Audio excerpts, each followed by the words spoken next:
Shalom, povo de Deus! Olá, meus irmãos! Que bênção estarmos de volta aqui nessa nossa caminhada. Eu sempre gosto de pensar no momento de pastoreio como esse estudo comunitário das Escrituras, né? A gente junto, online, de onde nós estivermos, né? E na hora que pudermos também, mas a gente está nessa caminhada de buscar a Deus e isso é precioso. Hoje a gente vai estudar Esther capítulo 2, mas vamos começar orando. Ó Senhor, obrigado, Pai, obrigado porque Tu tens cuidado de nossas vidas de formas que são tremendas. Para nós, o que eu posso dizer é que é maravilhoso estar em Tua presença, é maravilhoso poder Te contemplar, é maravilhoso tocar na orla de suas vestes. E por isso a gente quer mais. Então fala conosco, Pai, em nome de Jesus. Amém. Meus irmãos, vamos agora louvar a Deus.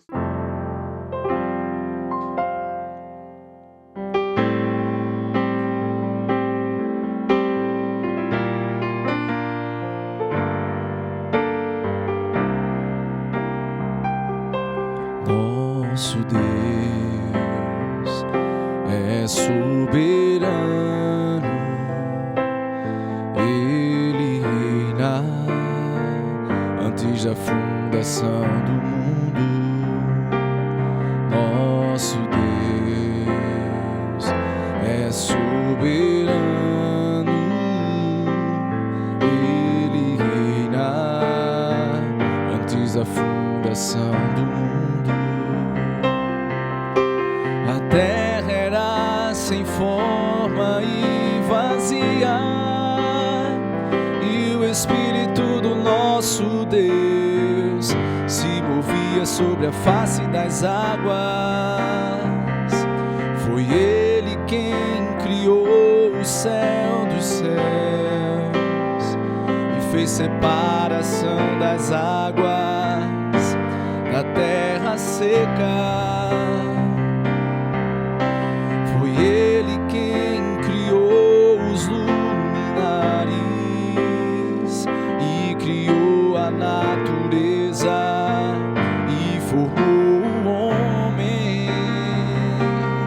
Glória a Deus por suas maravilhas, pelas suas grandezas. Glória a Deus.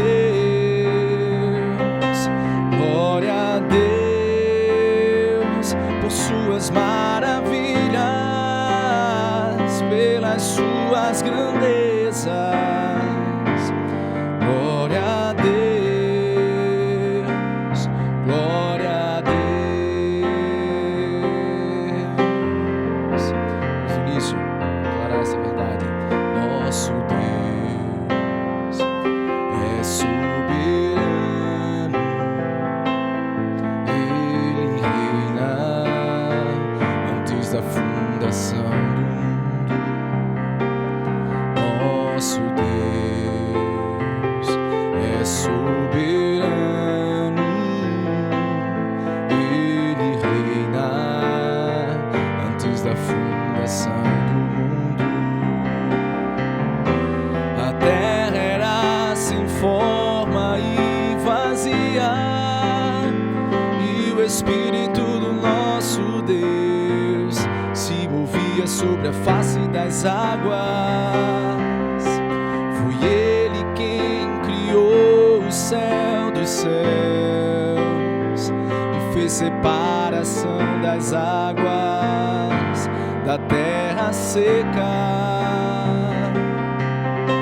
Foi Ele quem criou os luminares e criou a natureza e formou o homem. Glória a Deus, glória a Deus por suas maravilhas, pelas suas grandezas. Glória a Deus,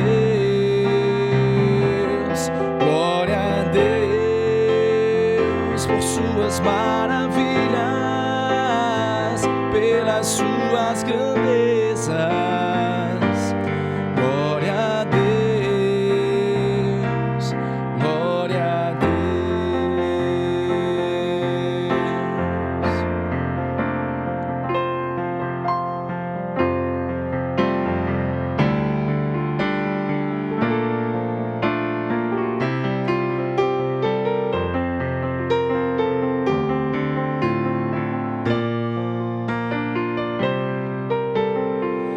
Jesus maravilhoso, és minha inspiração a prosseguir. Mesmo quando tudo não vai bem, eu continuo olhando para ti, pois sei que tu tens o melhor pra mim. Há um segredo no teu coração, oh, dá-me forças pra continuar, guardando a promessa em oração. Firme, ó Deus, está meu coração, firme nas promessas do Senhor. Eu continuo olhando para ti, e assim eu sei que posso prosseguir. E mesmo quando eu chorar, as minhas lágrimas serão para regar a minha fé e consolar meu coração, pois o que chora aos pés da cruz, clamando em nome de Jesus, alcançará de ti, Senhor, misericórdia, graça e luz.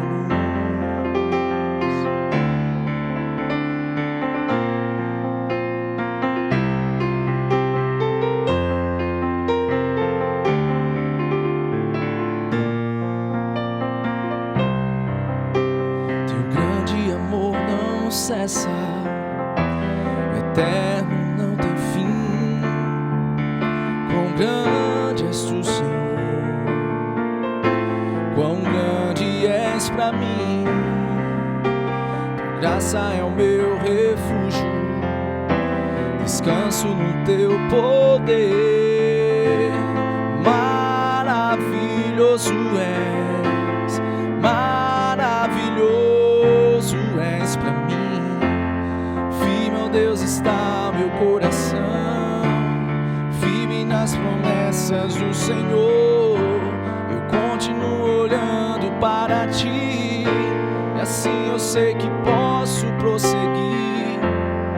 E mesmo quando eu chorar, as minhas lágrimas serão para regar a minha fé e consolar meu coração, pois o que chora aos pés da cruz, clamando em nome de Jesus, alcançará de ti, Senhor, misericórdia, graça e luz.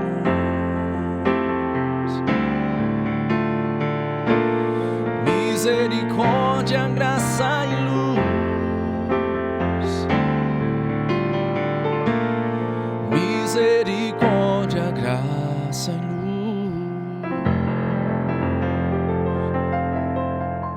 Amém. Lindos louvores. Bom é a gente cantar algo que pertence a Deus, né? Fica bonitinho, cabe direitinho nele. O louvor pertence a Ele. Aleluia, aleluia. Vamos orar mais uma vez? E eu queria te pedir mais uma vez que coloque seu motivo de oração aí no chat. Eu quero orar por você, pelo seu motivo individual. E eu quero te convidar também a orar por quem colocar, né, motivo de oração aí no chat.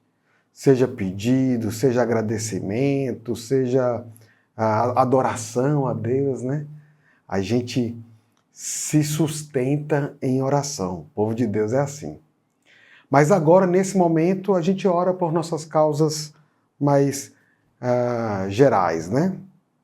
Então, vamos orar mais uma vez. Senhor, Tu és o Deus poderoso que governa o universo com as suas mãos. Com a tua palavra criaste todas as coisas e não há nada, nada que fuja ao teu poder, à tua autoridade. Tu falas e assim é cumprido. Nada nem ninguém escapa à tua soberania, ao teu poder, ao teu reinado. E eu quero te louvar porque, além disso, tu encontraste a cada um de nós. Quando nós éramos teus inimigos, pecadores, tu vieste ao nosso encontro, nos atraíste para ti, nos chamaste de uma forma que a gente não poderia dizer não. Louvado seja o teu nome, Pai. Senhor, estamos aqui no Brasil em ano político, ano importante, eleição para presidente, para governadores, deputados, senadores, tanta gente, Pai, tanta gente, tantos cargos, tantas funções tão importantes para a vida nesse país. E eu quero te rogar, Pai, que tu derrame graça, derrame misericórdia sobre esse tempo, que tu guarde a tua igreja de não entrar em discussões, em embates que nos envergonham, porque tu que nos une é muito maior que qualquer debate político que a gente possa se envolver.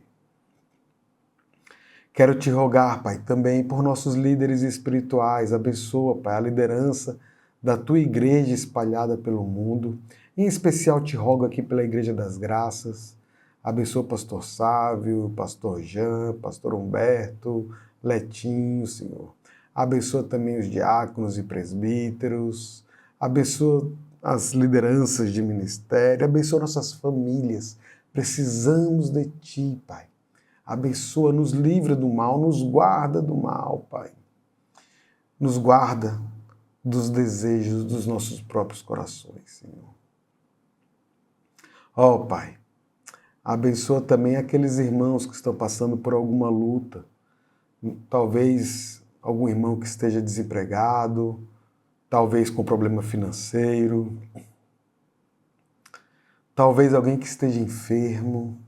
Ó, Deus, venha ao socorro do teu povo, pois precisamos de ti. Abençoa também, Pai, agora essa meditação, esse estudo que faremos na tua palavra. Queremos te conhecer mais, então revela-te a nós, ó Espírito Santo. Nós te rogamos em nome de Jesus. Amém. Irmãos, como eu disse, nós estamos em Esther, capítulo 2, e o livro de Esther, ele ocupa uma posição muito interessante na história da redenção, porque, historicamente, ele funciona como se fosse uma ponte entre o exílio babilônico e os acontecimentos narrados ali em Esdras e Neemias, que nós estudamos, né, agorinha, ou nos últimos meses aqui, último mês, um mês e pouquinho. E esse aspecto cronológico para a gente, ele deve ser compreendido para a gente poder estudar, né, conhecer o texto aqui que nos foi deixado pelo nosso Senhor Deus. Esther, ela está situada, então o livro de Esther, né, está situado entre o período do cativeiro e o processo de reconstrução de Jerusalém e do templo lá em Jerusalém, tá? Bom, esse é o tempo, mas qual é o local? O local é o Império Persa. O imperador, que era Assuero, também chamado de Xerxes, tá?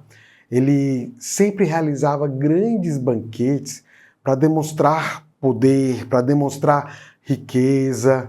Era um ambiente marcado por extravagância, por excesso, embriaguez, enfim. Os estudiosos, historiadores, eles destacam que os persas eles transformavam suas festas em festas e demonstrações públicas de riqueza, como eram esses banquetes, né, em instrumentos de afirmação política. Literalmente falando, nós persas somos melhores, somos maiores, somos mais fortes, somos mais ricos, somos mais belos. era isso. Era uma atividade política na forma de festividade, né? E foi durante um desses banquetes que o rei Assuero ordenou que sua esposa, a rainha Vasti, ou Vasti, né, fosse exibida diante aí de alguns oficiais lá dele, do Império Persa, que estavam embriagados. Isso é o capítulo 1, tá? Então, já estou começando a entrar aqui no nosso contexto mais próximo. E Vasti se recusou. Ela disse que não iria. Humilhado, Assuero foi atrás dos seus conselheiros ali para falar: rapaz, o que é que eu faço agora? Eu dei uma ordem, eu sou o imperador da Pérsia e ela não veio, mas ela é a minha esposa, ela é a rainha. Mas o que inicialmente, né, poderia ser algo pessoal, talvez um problema pessoal, se tornou, na verdade, uma crise política, porque os príncipes, conselheiros, os poderosos ali do Império Persa viram que a rainha desobedeceu o rei. E a solução, então, que foi encontrada por esses conselheiros e passada para o imperador foi destituir Vasti e publicar um decreto que se estendeu por todo o império. Um decreto que ela não era rainha, ela perdeu o seu reinado, né, enfim, ela não poderia mais estar entrar na presença do rei, do imperador, e precisava se encontrar uma que fosse melhor do que ela. Isso está lá no capítulo 1, versículo 19, tá? Bom, a consequência desse decreto, o decreto que o rei Assuero assinou, resulta em um perigo mortal para Israel. E os capítulos 2 e 3 falam sobre isso, tá? Eles relembram os acontecimentos logo após o decreto de Assuero e que levaram, né, a um outro decreto que era sobre o genocídio dos judeus. Então esses capítulos estão divididos aí em 3 partes, 2 no capítulo 2, que a gente vai estudar hoje, e uma que é o 3º capítulo. Então, a ascensão da rainha Esther, a conspiração contra o rei Assuero, que Mordecai descobre, fala para Esther lá, né, comunicar ao rei em nome dele e tal, e enfim, a situação é resolvida. A gente vai falar sobre essa parte ainda, né? E o capítulo 3, que trata da promoção de Amã, que foi um inimigo do povo de Deus, né? E aí ele cria um plano genocida contra os judeus. Talvez, à primeira vista, o capítulo 2 do livro de Esther, né, parece ser só uma história de uma rainha sendo constituída, mas o capítulo tem um propósito muito mais profundo. Porque, vejam, o nome de Deus não aparece. Não há milagres, não há profetas, né? Não há revelações sobrenaturais. Mas mesmo assim, Deus estava lá conduzindo toda a história, conduzindo toda a narrativa. O grande tema do capítulo, então, é a providência divina. Eu quero que quando a gente começar a ler, você já esteja, né, antenado nisso. Então, o grande tema é o fato que Deus governa sobre todas as coisas e dirige a história para o cumprimento dos seus propósitos. A nossa confissão de fé de Westminster, ela fala sobre isso, né? Ela diz assim, lá no capítulo 5, Deus, o grande Criador de todas as coisas, sustenta, dirige, dispõe e governa todas as criaturas, ações e acontecimentos, desde os maiores até os menores, pela sua sábia e santa providência. Joia? Nossa introdução, vamos para o texto agora. Eu vou comentar rapidamente alguns trechos, depois assim, né? Eu entro em comentários de porções maiores do texto, tá? Então, versículo 1 já começa assim. Passadas estas coisas. O que foi que passou? Foi a questão lá com Vasti, do capítulo 1. O decreto que destituiu Vasti e proibiu ela de encontrar o rei Assuero, tá? E os historiadores, eles dizem que levou cerca de 4 anos entre a destituição de Vasti e a coroação de Ester, que a gente vai ler agora. Então, passadas estas coisas, são 4 anos somente, tá? Voltando ao texto, passadas essas coisas e apaziguado já o furor do rei Assuero, lembrou-se de Vasti e do que ela fizera e do que tinha se decretado contra ela. Veja, o que o texto está falando aqui é que o rei estava sentindo falta de uma rainha. E na carência amorosa do rei, ele lembra de Vasti, mas lembrou também do decreto, porque mesmo se ele tivesse arrependido, né, de ter tirado Vasti ali da corte, o rei não poderia voltar atrás com seu decreto. O decreto real nunca era anulado lá na vida, na gestão da coisa pública no Império Persa, né? Então, o rei se lembrou da sua antiga rainha Vasti e se lembrou do decreto. Versículo 2. Então disseram os jovens do rei que lhe serviam: tragam-se moças para o rei, virgens de boa aparência e formosura. Põe o rei comissários em todas as províncias do reino, que reúnam todas as moças virgens de boa aparência e formosura na cidadela de Suzã, na casa das mulheres, sob as vistas de Hegai, eunuco do rei, guarda das mulheres, e deem-se-lhe os seus ungüentos. A moça que cair no agrado do rei, esta reine em lugar de Vasti. Com isto concordou o rei, e assim se fez.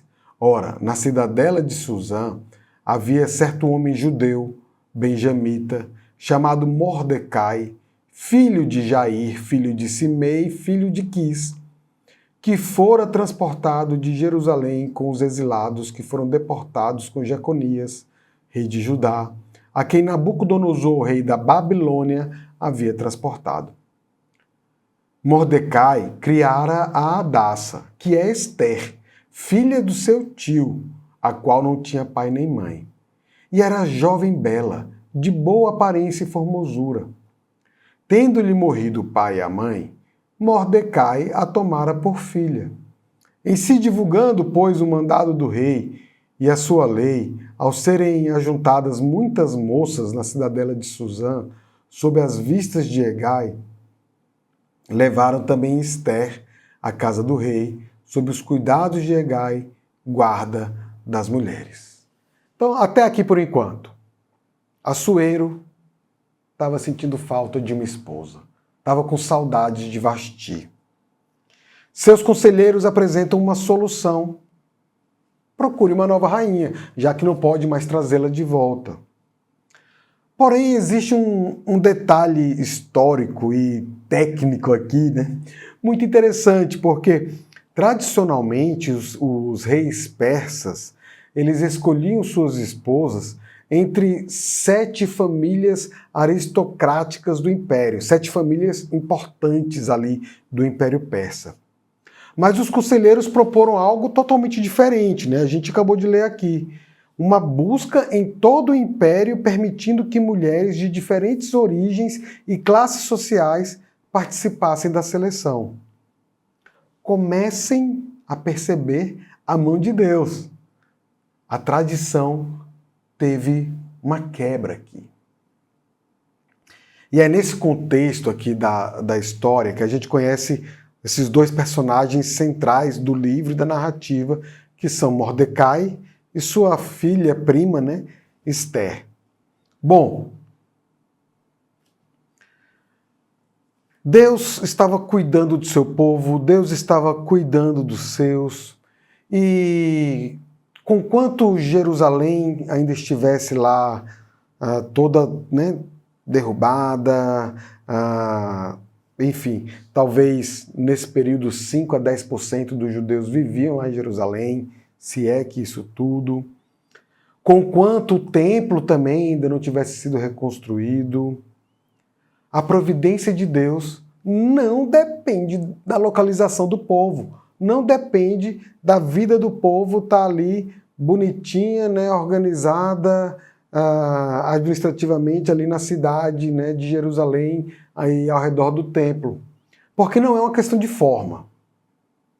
Os judeus estavam longe de Jerusalém, estavam longe do templo, longe dos sacrifícios, porque eram feitos no templo, mas não estavam longe do Senhor. Ou melhor, né? Deus não estava longe deles. O fato, meus irmãos, é que muitas vezes a gente pensa que Deus só vai agir se a minha vida estiver organizada espiritualmente.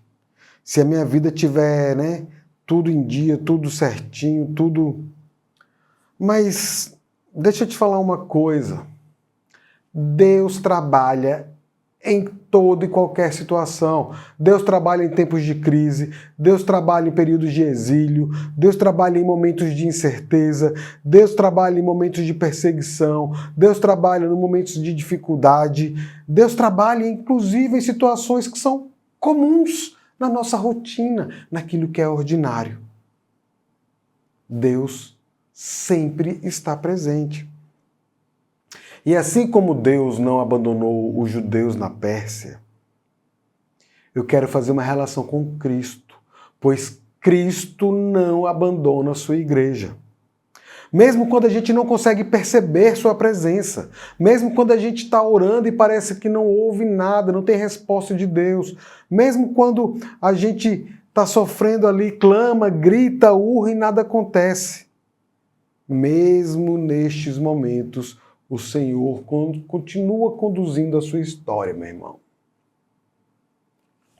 Vamos ao versículo 9. Mantenha sua Bíblia aberta, hein? A moça lhe pareceu formosa, ou seja, Esther pareceu formosa ao rei, ao imperador.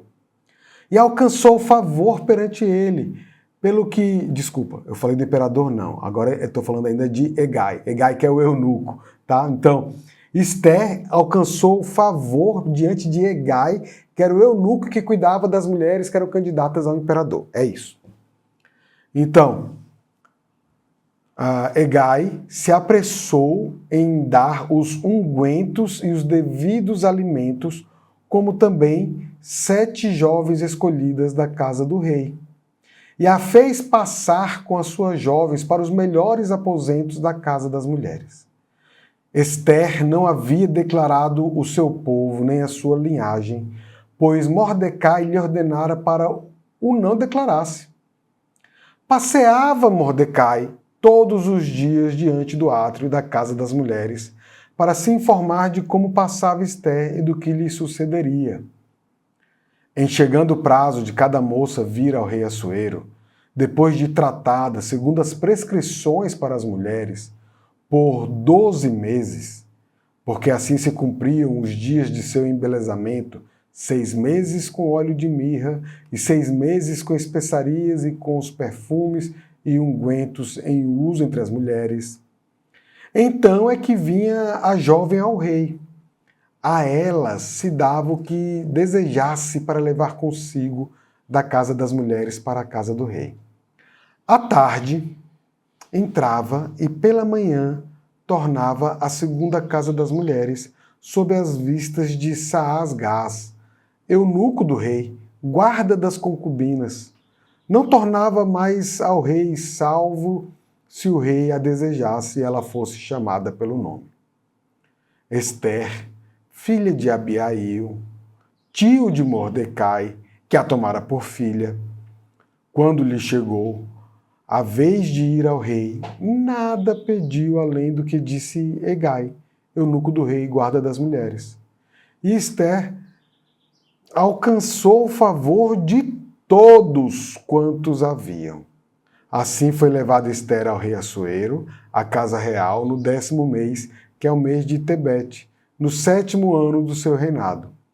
O rei amou a Esther mais do que a todas as mulheres, e ela alcançou perante ele favor e benevolência mais do que todas as virgens.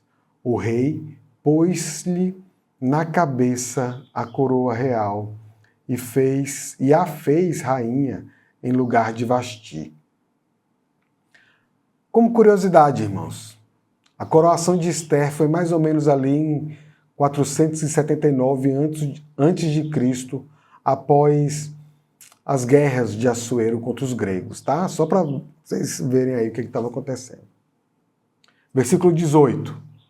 Então o rei deu um grande banquete a todos os seus príncipes e aos seus servos. Era o banquete de Esther. Concedeu alívio às províncias e fez presentes segundo a generosidade real. Até aqui, a segunda parte do que a gente está lendo do texto. Então, o texto mostra que Esther primeiro encontra favor diante de Hegai, que era o eunuco ali responsável pelo harém, né?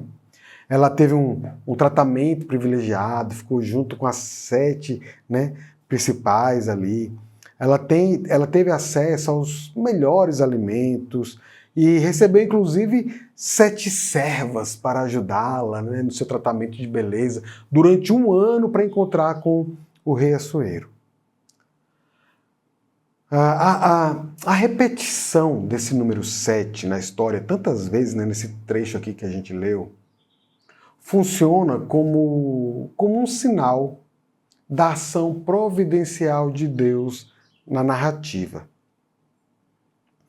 E um outro detalhe também chama atenção, que Mordecai ele orientou a Esther a não revelar a sua identidade judaica. O texto não explica para a gente, né, claramente as motivações de Mordecai. Talvez ele estivesse enxergando nessa situação uma oportunidade para promover sua família, mas pelo que a gente conhece da história, eu diria uma oportunidade de beneficiar seu povo, de abençoar o povo judeu.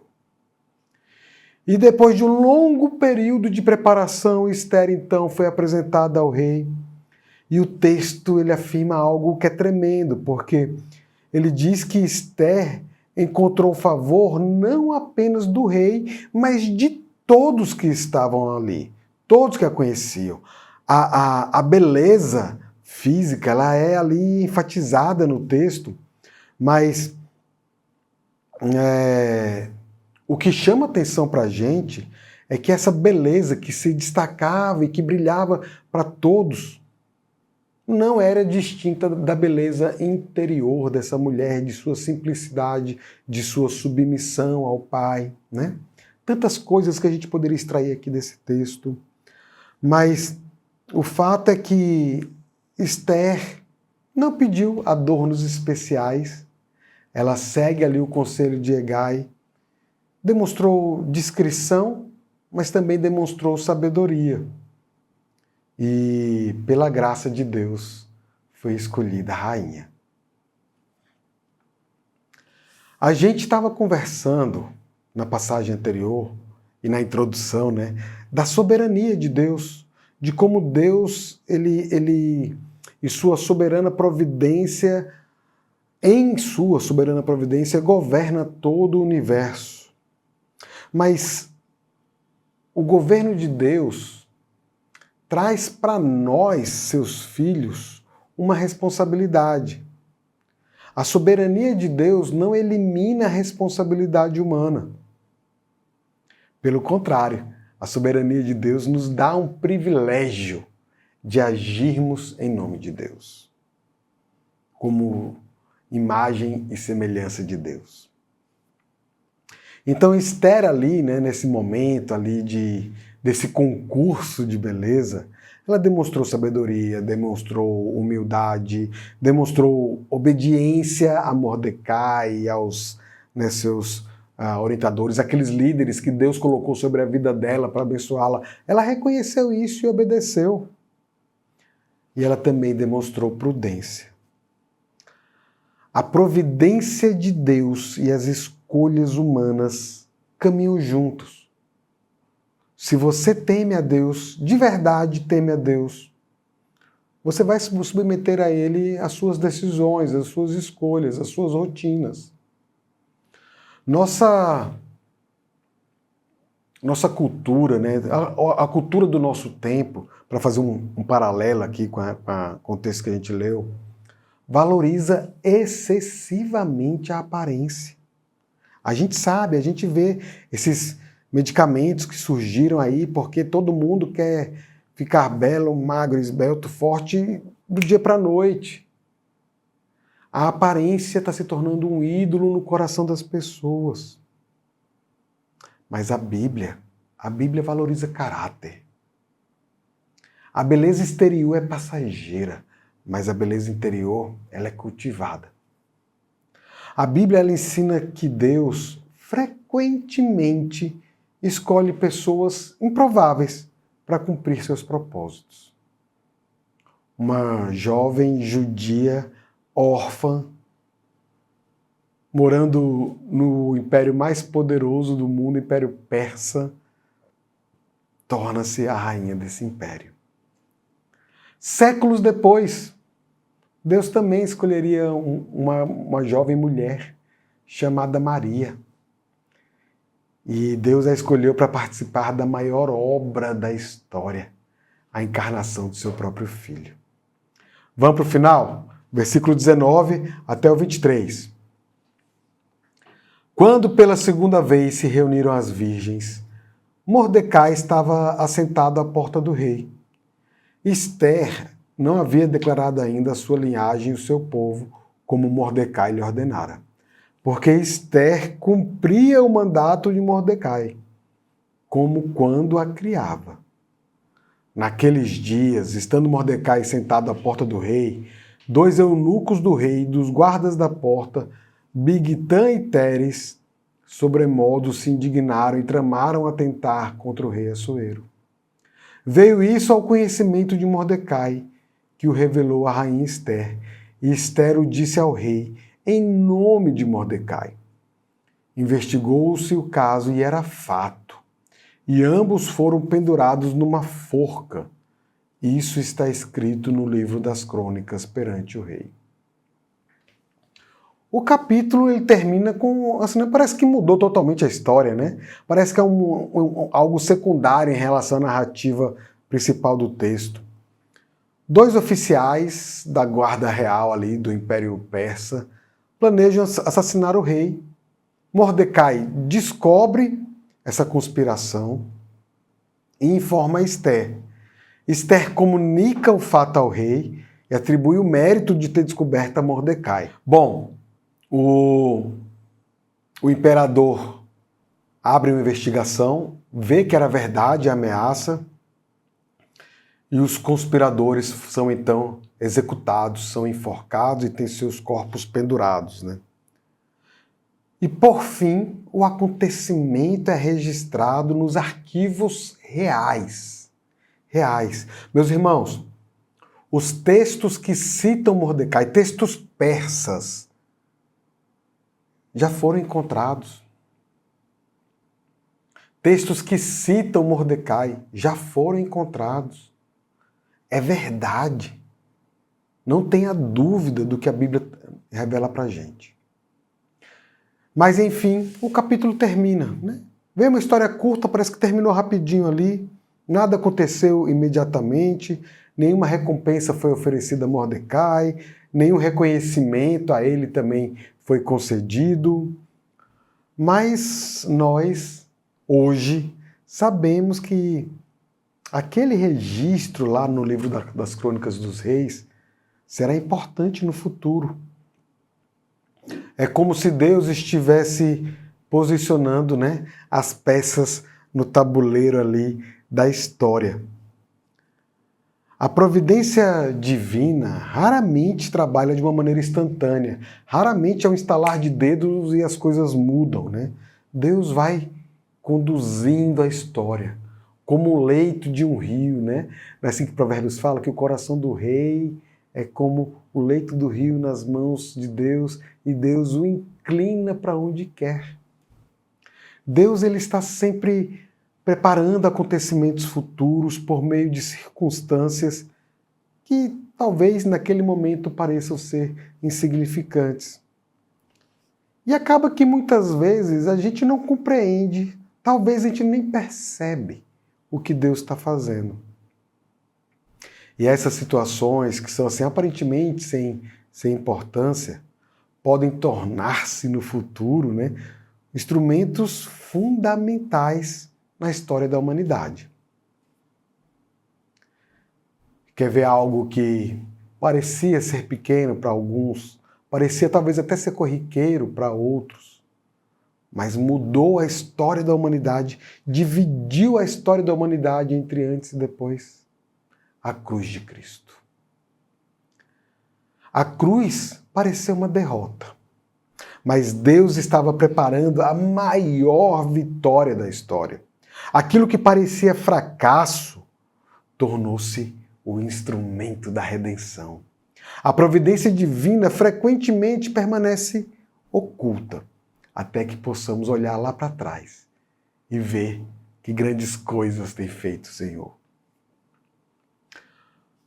Então, de conclusão, o livro de Esther é essa prova de que o silêncio de Deus não é a mesma coisa que a ausência de Deus.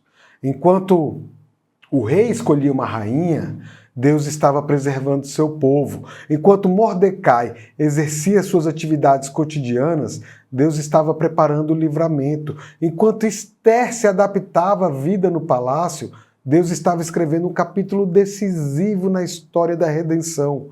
Nada era aleatório, nada estava fora do controle. A providência de Deus continuava conduzindo a história e continua conduzindo até nos dias de hoje.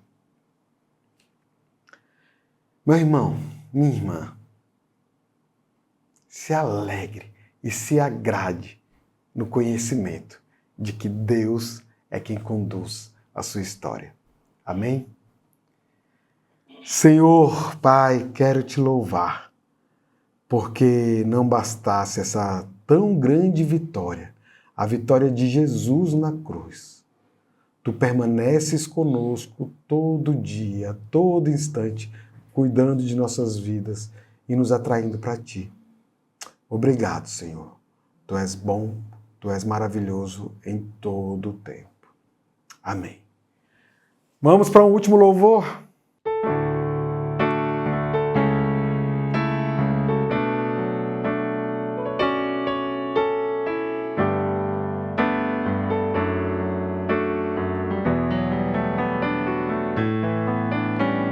Sonda-me, Senhor, e me conheces.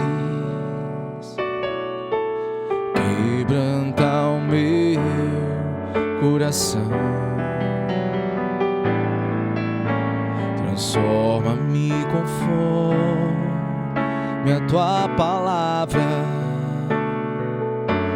e enche-me até que se ache só a Ti. E então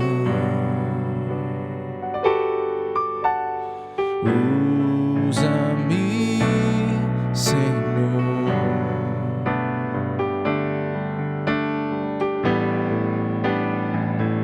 como um farol que brilha à noite, como ponte sobre as águas, como abrigo no deserto, como flecha que acerta o alvo. Eu quero ser usado da maneira que Te agrade, em qualquer hora e em qualquer lugar. Eis aqui a minha vida, usa-me, Senhor, usa-me. Vamos no início. Sonda-me, Senhor, e me conhece.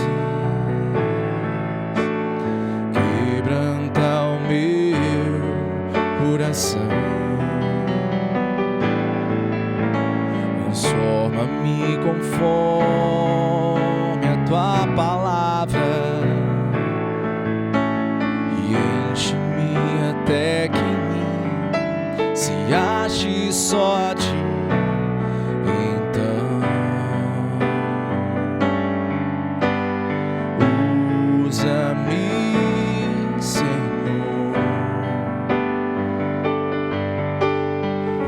Usa-me como um farol que brilha à noite, como ponte sobre as águas, como abrigo num deserto, como flecha que acerta o alvo. Eu quero ser usado da maneira que te agrade, em qualquer hora, em qualquer lugar. Eis aqui a minha vida, usa-me, Senhor, usa-me, sonda-me, quebranta-me, transforma-me e enche-me e usa-me, sonda-me, quebranta-me, transforma-me, enche-me e usa-me, Senhor, como um farol que brilha à noite, como ponte sobre as águas, como abrigo num deserto, como flecha que acerta o alvo. Eu quero ser usado da maneira que te agrade, em qualquer hora, em qualquer lugar. Eis aqui a minha vida, usa-me, Senhor, usa-me, Senhor. Amém, meus irmãos? Que Deus os abençoe e até a próxima. Fiquem na paz. Tchau, tchau.